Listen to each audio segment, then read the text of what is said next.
So today's lecture is what have we learned in entrepreneurship for the last 40 years?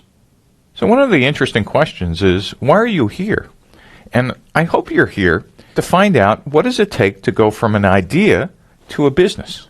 And for the last 20 years, if you wanted to know how to go from an idea to a business, the answer from educators and investors was simply, well, go research and then write a business plan and you'll know everything possible to actually start and run your business. We now know that advice was simply wrong. Not kind of wrong, but very wrong. And we now today know something we didn't know before. We now know the right way to build startups. And so this class is about that right way.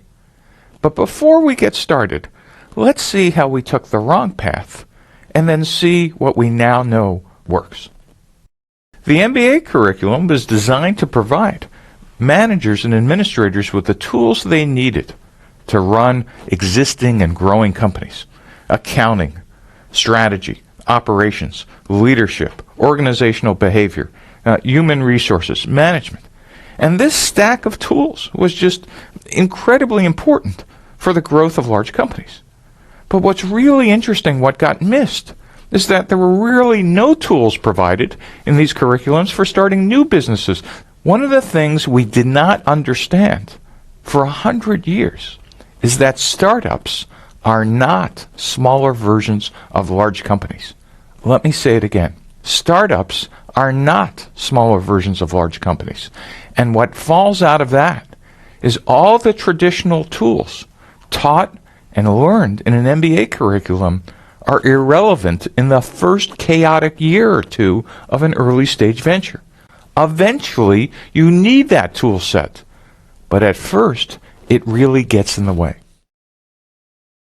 Let's take a look at what we used to believe and then contrast it to what we now know. One of the biggest fallacies was believing that startups are just smaller versions of a large company, that everything you do in a large company, you do on day one of a startup. What we now know is something very different. The difference, the core difference, is that startups do something called search, while large companies spend their time, at least their core time, executing. And one of the questions we'll answer is, search for what and execute what? And so later on in this lecture, you'll see the difference. And in fact, will make you a much better entrepreneur. So what we used to believe for strategy is that you start any company with an operating plan and a financial model. What's an operating plan? Well, it's the business plan.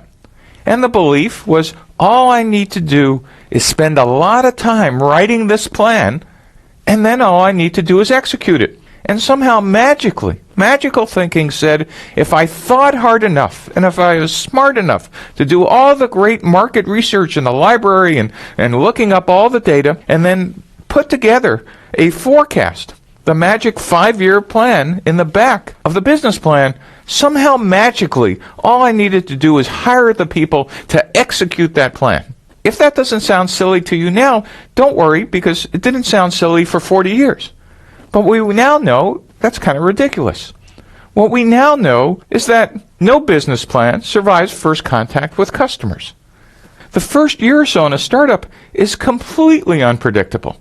What you think you're doing on Monday turns out to be completely wrong on Tuesday. And on Wednesday, you discover something new. And on Friday, you're almost out of business. But on next Monday, you get sold for $1 billion. A startup is an incredible roller coaster, unpredictable series of events that there's no way you could put together in a 5-year plan.